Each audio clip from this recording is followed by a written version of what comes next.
Mutual funds. जी हाँ दोस्तों, एक बहुत ही बड़ा क्वेश्चन, क्या हमें म्यूचुअल फंड में इन्वेस्टमेंट करना चाहिए कि नहीं? अगर करना चाहिए तो कौन से म्यूचुअल फंड में इन्वेस्टमेंट करना चाहिए? क्या ये सेफ है कि नहीं? क्या ये कोई स्कैम तो नहीं है? इन सभी के बारे में हम बात करने वाले इस वीडियो में। टाइप्स ऑफ म्यूचुअल फंड से लेकर म्यूचुअल फंड में हमें इन्वेस्टमेंट करनी चाहिए कि नहीं करनी चाहिए, अगर करनी चाहिए तो कौन से म्यूचुअल फंड में इन्वेस्टमेंट करनी चाहिए, उन सभी के बारे में हम बात करेंगे इस वीडियो में। तो बने रहेगा इस वीडियो में। इस वीडियो से आपको बहुत कुछ सीखने को मिलेगा दोस्तों, ठीक है? तो चलिए वीडियो को शुरू करते हैं।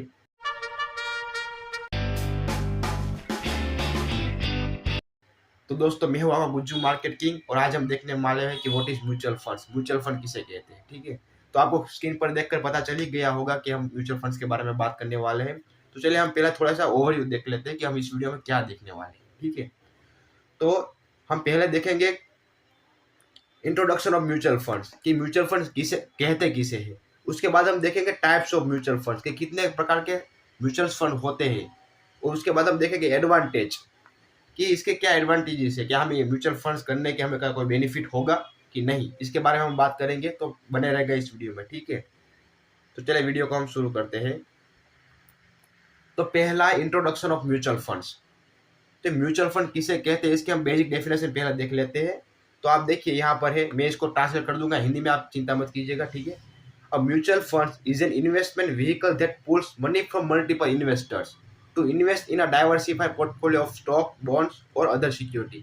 यानी कि ये क्या कह रहा है, म्यूचुअल फंड्स वाले जो होते हैं वो हमारे जो इन्वेस्टर, जैसे मैं एक इन्वेस्टर हूँ, मैंने कुछ पैसे दिए किसी रिलायंस या कोई भी स्टॉक में दे दिए, रिलायंस में, टाटा पावर्स में, तो मैं इन्वेस्टर हो गया। जैसे कि आपने भी किसी इन्वेस्टमेंट दिया।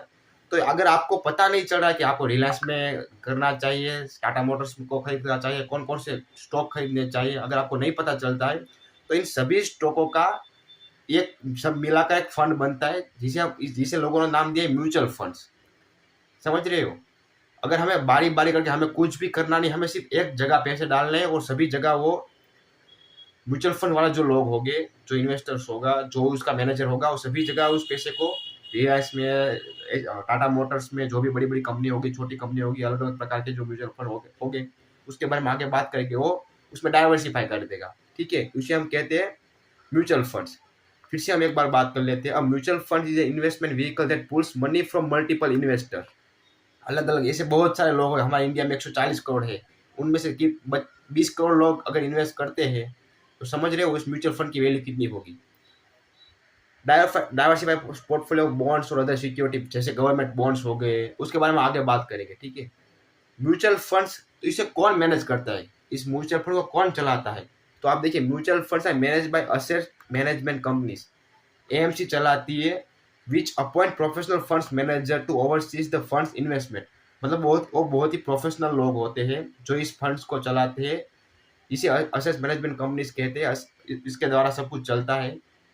वो बहुत ही टैलेंटेड लोग होते हैं, जिसको पता होता है जो मार्केट के बिहेवियर के ऊपर अपने, हमारे जो पैसे होते हैं उसको अलग अलग पोर्टफोलियो के बनाते हैं, अलग अलग स्टॉक्स में, गोल्ड में, जो भी आईटी में, किसी भी सेक्टर में वो डालते हैं पैसा, और अलग तरीके से हमारा पोर्टफोलियो बनकर तैयार होता है। हमें सिर्फ एक म्यूचुअल फंड में इन्वेस्टमेंट करना है, और वो जो है वो सभी अलग अलग सेक्टर में इन्वेस्ट करेंगे। चलो मैं आपको बताता हूँ।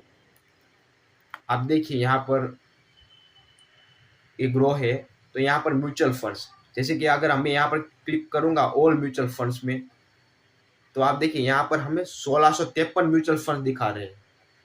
हमारा यहाँ पर 1653 म्यूचुअल फंड्स अभी है। तो इसमें कौन कौन से आ गए, आप देखिए यहाँ पर रिटर्न्स भी साइड में दिए हुए हैं। बंधन emergency business fund direct growth, जिसमें 1 ईयर का रिटर्न है 41%। भाई साहब, एफडी भी इतना नहीं देता है। પછી एसबीआई के हो गए, SBI PSU direct plan growth, इसका 1 ईयर -3.3, अभी इसका मार्केट अभी डाउन है इसलिए। मोतीलाल ओसवाल हो गया, बंधन, आईसीआईसी बैंक, इन्वेंसिस, बहुत सारे हो म्यूचुअल फंड्स अलग अलग प्रकार के हो गए। उसके बारे में आगे बात करते हैं। आप देखिए, अगर हाई रिटर्न, एसआईपी, लार्ज के म्यूचुअल फंड, मिड के म्यूचुअल फंड, स्मॉल के म्यूचुअल फंड, इसके बारे में हम बात करते हैं, ठीक है? तो चलिए हम कहाँ पर थे, अब नेक्स्ट देते हैं टाइप्स ऑफ म्यूचुअल फंड्स। जी हाँ दोस्तों, कौन कौन से टाइप्स होते हैं? तो पहला जो टाइप्स है यहाँ पर equity funds, invest primarily in stock, higher risk but potential for higher returns. Example large cap, mid cap, small cap. Equity fund यानी कि स्टॉक में, मैं आपको यहाँ पर दिखाऊँ, अगर हम यहाँ पर जाएंगे लार्ज कैप में, तो यहाँ पर जितने भी इक्विटी फंड्स हो गए, यहाँ पर जो भी मैंने यहाँ पर अगर निपॉन में क्लिक कर दिया, ये लार्ज कैप है, आप देख रहे हो। तो लार्ज कैप में 3 ईयर का रिटर्न है 93.5% और 1 ईयर का रिटर्न है 8%। अभी मार्केट डाउन है इसलिए आप देखिए यहाँ पर इस म्यूचुअल फंड में अगर मैं इन्वेस्ट करूंगा, यहाँ पर सिंपल सी है, यहाँ पर मुझे अमाउंट डालना है सिर्फ, अगर मुझे 500 करना है इन्वेस्ट, तो यहाँ पर सिर्फ स्टार्ट SIP ऐसे करके मैं शुरू हो जाएगा ये हमारा Nippon India large cap fund direct growth. तो आप यहाँ पर देखिए,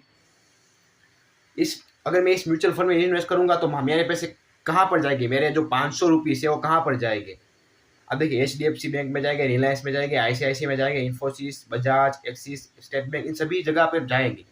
ये बदलते रहते हैं, जो प्रोफेशनल जो लोग होते हैं, प्रोफेशनल मैनेजर्स, वो मार्केट के बिहेवियर के प्रमाण हमारा जो पैसे है वो अलग अलग जगह पर डालते रहते हैं, अलग अलग सेक्टर में डालते रहते हैं। तो इसे हम कहते हैं इक्विटी फंड्स, जो स्टॉक में इन्वेस्ट होता है। ठीक है, जो large cap, mid cap, small cap. Large cap में क्या होता है, अगर मैं आपको दिखाऊं यहाँ पर, लार्ज कैप में क्या होता है, इसमें रिस्क कम होता है और रिवॉर्ड भी कम होता है। मिड कैप में क्या होता है, थोड़ा सा रिस्क होता है और इसमें रिवॉर्ड भी थोड़ा ज़्यादा होता है। और स्मॉल कैप जो है उसमें रिस्क भी ज़्यादा होता है और रिवॉर्ड भी ज़्यादा होता है। समझ रहे हो। अगर आपको अब सोच रहे हो कि मुझे इन्वेस्ट कैसे करना चाहिए, तो आप समझिए, आपके पास 5 लाख रुपए है, अगर मेरे पास 5 लाख रुपए है तो मैं कितना सेफ खेलूंगा, मैं 3 लाख रुपए और लार्ज कैप में इन्वेस्ट करूंगा, लार्ज कैप म्यूचुअल फंड में। 1 लाख रुपए में मैं थोड़ा सा रिस्क लूंगा, तो मैं मिड कैप में डालूंगा, और बाकी जो 1 लाख रुपए है उसमें मैं थोड़ा ज़्यादा रिस्क लूंगा और स्मॉल कैप में डालूंगा। समझ रहे हो। तो इस तरह से मैं अपना पैसा इन्वेस्ट करूंगा। लेकिन वो 5 लाख है वो अलग अलग सेक्टर में इन्वेस्ट हो गए, HDFC में, गोल्ड में, बॉन्ड में, कॉर्पोरेट बॉन्ड में, जो भी अगर उसके बारे में बात करते हैं, इन सभी जगह पे इन्वेस्ट हो गए। समझ रहे हो। अब डेब्ट funds invest in fixed income security suggest bonds, government securities और अदर डेब्ट instruments. The return can fluctuate because they depends on the performance of the underlying bonds and conditions. डेब्ट फंड में क्या होता है, थोड़ा सा इशू है, जैसे कि हम अगर बात करेंगे, ये डिपेंडेड है इन्फ्लेशन रेट ऊपर। आप देख रहे हो यहाँ पर, देख रहे हो, bonds are market conditions fluctuate because they depends on the performance of the underlying bonds and market conditions. तो इसमें क्या होता है, इन्फ्लेशन रेट हमारा बढ़ता है, मार्केट का बिहेवियर अच्छा नहीं, मार्केट डाउन है, जो अभी का मार्केट है वो डाउन है। तो इन्फ्लेशन रेट के वजह से यहाँ पर जो है वो कोई फिक्स नहीं होता है, फिक्स अमाउंट नहीं होती है डेब्ट म्यूचुअल फंड में, इसमें थोड़ा सा रिस्क है। समझ रहे हो। तो इसे हम कहते हैं डेब्ट म्यूचुअल फंड, जो मार्केट के बिहेवियर के मुताबिक हमें रिटर्न देता है। उसके बाद आता है थर्ड है जो है hybrid funds. Hybrid but simple है, इक्विटी फंड्स आप सिंपल है, ये है मिक्स। इस इक्विटी फंड्स और डेब्ट फंड दोनों को मिक्स करेंगे तो होता है, इतना बड़ा क्यों हो गया। ठीक है, तो जो भी नेक्स्ट जो फंड तैयार होता है उसे हम कहते हैं हाइब्रिड फंड, जिसमें आ गया है, कहाँ गया, ओके वेट, इक्विटी फंड जैसे कि large cap, small cap, mid cap, और डेब्ट फंड यानी कि बॉन्ड्स, जो कॉर्पोरेट बॉन्ड्स हो गए, तो दोनों मिलाकर एक फंड तैयार होता है जिसे हम कहते हैं हाइब्रिड फंड्स। ठीक है, नेक्स्ट जो है index funds, like Nifty 50। Index fund simply मैं आपको दिखाता हूँ, यहाँ पर आप देखिए निफ्टी 50, इसके भी म्यूचुअल फंड्स होते हैं। तो हम इसके बारे में बात करते हैं, म्यूचुअल फंड्स के बारे में। यहाँ पर सिंपली मैं क्लिक करता हूँ, इसको निकाल देता हूँ। हम लार्ज कैप में जाते हैं, हमें देखना है निफ्टी। तो यहाँ पर आप देखिए, या ICICI प्रूडेंशियल निफ्टी नेक्स्ट 50, यानी कि जो भारत की 50 कंपनी है निफ्टी, जो हमारे देश में Reliance, HDFC bank, ICICI bank, तो ये इसमें आप देखिए जोमेटो, जो भी भारत की 50 कंपनी होगी उसमें इन्वेस्ट करेगा। ये है इस म्यूचुअल फंड का नाम है ICICI prudential Nifty next 50 index direct growth. समझ रहे हो। तो इसे कहते हैं इंडेक्स फंड, जो हम सिर्फ और सिर्फ इंडेक्स में इन्वेस्ट करेगा, लाइक निफ्टी 50।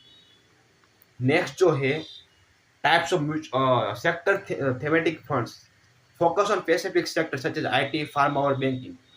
आपको समझ गया होगा कि ये स्पेसिफिक, हमें अगर सेक्टर में इन्वेस्ट करना है कोई भी सेक्टर, जैसे कि मुझे IT में ही इन्वेस्ट करना है सिर्फ, कि मुझे लगता है कि फ्यूचर में IT का जो फ्यूचर होगा वो काफ़ी अच्छा होगा, तो मैं IT के म्यूचुअल फंड में इन्वेस्ट करूंगा। मुझे लगता है कि जो फार्मा है फार्मा के एक सेकेंड कहाँ गई, मुझे लगता है कि फार्मा का फ्यूचर अच्छा है तो मैं फार्मा में इन्वेस्ट करूंगा। मुझे लगता है बैंकिंग में फ्यूचर अच्छा है तो मैं बैंकिंग में इन्वेस्ट करूंगा। एक सेक्टर वाइज है, अगर आपको मल्टीपल आपके एक ही सेक्टर में डालने तो उसका भी एक म्यूचुअल फंड आता है। आईटी, फार्मा और बैंकिंग जैसे अलग अलग करके म्यूचुअल फंड आते हैं। हमने देखे कि 1653 म्यूचुअल फंड है, समझ रहे हो। High risk and return depend on sector performance. इसमें एक प्रॉब्लम है, अगर सेक्टर अच्छी तरीके से काम नहीं करे, जैसे कि आईटी थोड़े वक्त के डाउन है पिछले एक साल से, तो इसका जो म्यूचुअल फंड होगा वो भी डाउन होगा। अगर फार्मा अगर अच्छा चल रहा है, अगर मार्केट में आज अच्छा है, तो हमारा म्यूचुअल फंड जो हमने जो सिलेक्ट किया फार्मा का वो अच्छा होगा। यानी कि डिपेंडेंट है सेक्टर के परफॉर्मेंस के ऊपर। जैसा सेक्टर परफॉर्म करेगा, जैसा मार्केट परफॉर्म करेगा, उस तरीके से हमें रिटर्न मिलेंगे। 6 जो आखिरी है वो है ELS, equity linked saving scheme, यानी कि offer tax benefit under section 86 of the income tax. इसमें आपको मिनिमम 3 साल के लिए आपको पैसे डालने होंगे जो निकल नहीं पाएंगे, उसमें आपको कोई भी टैक्स नहीं लगेगा। जब आप पैसे विड्रॉल करोगे, जो भी आपका प्रॉफिट होगा उसमें 0 टैक्स, समझ रहे हो, कोई भी टैक्स नहीं लगेगा। इसे कहते हैं इक्विटी लिंक्ड सेविंग स्कीम। इसका भी एक म्यूचुअल फंड आता है। मैं सभी में आपको दिखा नहीं सकता क्योंकि बहुत ही बड़ा वीडियो हो जाएगा, इसलिए। तो इसे हम कहते हैं म्यूचुअल फंड, जिसमें हमें कौन कौन से म्यूचुअल फंड हमने देखे अभी तक। तो पहला इक्विटी फंड्स देखा, जो स्टॉक में इन्वेस्ट करेगा, जैसे कि रिलायंस हो गया, जो भी Reliance, HDFC bank, ICICI bank, SBI। डेब्ट फंड्स में जैसे कि डेब्ट फंड में कॉर्पोरेट बॉन्ड्स, मार्केट कंडीशंस, अलग अलग प्रकार के जो भी हो गए बॉन्ड्स, गवर्नमेंट बॉन्ड्स, उसमें इन्वेस्ट करेगा। हाइब्रिड में इक्विटी और डेब्ट दोनों का मिलाकर एक फंड्स तैयार होगा, म्यूचुअल फंड, इसमें इन्वेस्ट करेगा। इंडेक्स फंड में जो निफ्टी 50 के जो स्टॉक है उनमें ही इन्वेस्ट करेगा, सिर्फ और सिर्फ निफ्टी 50 के स्टॉक में। इसे हम कहते हैं index funds, mutual fund. Sector wise में आपको मैंने बता दिया, सेक्टर फंड्स में IT, फार्मा, बैंकिंग, केमिकल जो भी होगा उसमें इन्वेस्ट करेगा सिर्फ और सिर्फ। और ELC, equity linked saving scheme, जो काफ़ी ये भी है कि जिसमें एक आपको बेनिफिट मिलता है कि आपको टैक्स नहीं देना पड़ता, ठीक है। तो अब बात करते हैं एडवांटेजेस के बारे में, इसके क्या क्या एडवांटेजेस है। तो advantage of mutual fund, diversification, reduce risk. इसमें ये क्या कहना चाहता है, हमारा पोर्टफोलियो जो है वो डाइवर्सिफाई हो जाएगा। यानी कि हम जैसे कि रिलायंस में मेरा पैसा मैंने डाला है, सिर्फ और सिर्फ रिलायंस में, तो मैं सिर्फ रिलायंस में डाला है, लेकिन म्यूचुअल फंड के थ्रू में डालूंगा तो मेरा पैसा जो मैंने ₹1,00,000 डाले हैं वो रिलायंस में भी होंगे, HDFC में भी होंगे, गोल्ड में भी होंगे, केमिकल सेक्टर में भी होंगे, अलग अलग सेक्टर में होंगे। तो हमारा जो पोर्टफोलियो है वो डाइवर्सिफाई हो जाएगा। तो हमें ना ही इतना ज़्यादा नुकसान होगा, ना ही इतना बड़ा प्रॉफिट भी होगा। और ये प्रॉफिट और नुकसान जो है वो डिपेंडेंट है कि आपने कौन सा म्यूचुअल फंड सिलेक्ट किया है, इसके ऊपर डिपेंडेंट है, ठीक है। प्रोफेशनल मैनेजमेंट बाय एक्सपर्ट के द्वारा मैनेजमेंट किया जाता है।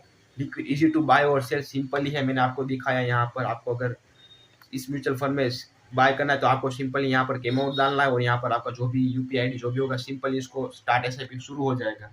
सिंपल है, इजी टू विड्रॉल भी है। और फिर अफोर्डेबल, अलाउ स्मॉल के इन्वेस्टमेंट बाय SIP के थ्रू द्वारा भी हम कर सकते हैं। जैसे कि यहाँ पर SIP लिखा हुआ है कि SIP स्टार्ट SIP, इसके द्वारा भी हम कर सकते हैं। Tax benefit in ELSS and long term capital gains, जैसे कि हमने लास्ट वाला हमें देखा कि टैक्स बेनिफिट एक ऐसा म्यूचुअल फंड है जिसमें हमें टैक्स भी नहीं देना पड़ता है, तो इसे हम कहते हैं म्यूचुअल फंड्स, ठीक है। तो हम म्यूचुअल फंड को हम देखते हैं कि मान लीजिए निफ्टी 50 का इंडेक्स म्यूचुअल फंड है, तो हम कैसे एनालिसिस करें। तो आप सिंपली देखिए कि 1 ईयर में कितना रिटर्न दे रहा है। 1 ईयर में अभी इसका रिटर्न है 3%, 3 ईयर में इसका रिटर्न है 14%, क्योंकि ये लार्ज कैप है। अगर हम स्मॉल कैप में जाएंगे, अगर मैं आपको स्मॉल कैप में दिखाऊं, स्मॉल कैप में हम देखते हैं क्वांट का जो स्मॉल कैप में 3 इयर्स का रिटर्न है 20%। अभी मार्केट बहुत ही ज़्यादा डाउन है, इसलिए अभी आप देख रहे हो मार्केट जो है, आप देखिए मार्केट काफ़ी बियरिश है। ऑलमोस्ट कितना परसेंट गिर चुका है, ऑलमोस्ट 13-14% गिर चुका है। इसकी वजह से यहाँ पर जो म्यूचुअल फंड है उसकी वैल्यू कम हो गई है और इसमें रिस्क रिवॉर्ड भी कम हो गया, ठीक है। 5 साल में कितना रिटर्न देता है, तो 40%, 5 ईयर में इसका रिटर्न है 40% दोस्तों, समझ रहे हो। तो इसे कहते हैं म्यूचुअल फंड। अलग अलग प्रकार के म्यूचुअल फंड्स होते हैं। अगर आपको सिंपल यहाँ पर जाना है, अकाउंट में आपको दिखा देता हूँ किस तरह से आपको म्यूचुअल फंड का सेक्शन सिलेक्ट करना है। एक रो है और आपको ऑल म्यूचुअल फंड्स में जाना है। आपको जैसे जिस तरह से म्यूचुअल फंड आपको यहाँ पर देखिए रिटर्न भी दे रखा है। 1 ईयर का रिटर्न 41% है बंधन में, 3 ईयर का 31% है और 5 ईयर्स का मतलब एनए है, मतलब depended on the market behaviour. तो यहाँ पर जो भी आपको सिलेक्ट करना है, यहाँ पर कंडीशन भी दी गई है। और आपको लार्ज कैप स्मॉल कैप को सिलेक्ट करना है, तो यहाँ पर आप लार्ज कैप, मिड कैप और वो भी कर सकते हैं, ठीक है। तो दोस्तों अगर आपको ये वीडियो अच्छा लगा तो प्लीज़ कमेंट करना मत भूलना, क्योंकि आप कमेंट कीजिए। अगर आपको नहीं समझ आया तो मैं अभी कुछ इसमें और अच्छा वीडियो बनाऊंगा, लेकिन कमेंट करना मत भूलना, ठीक है। अगर आपको ये वीडियो अच्छा लगा तो प्लीज़ लाइक शेयर सब्सक्राइब। मिलते हैं नेक्स्ट वीडियो में। राधे राधे।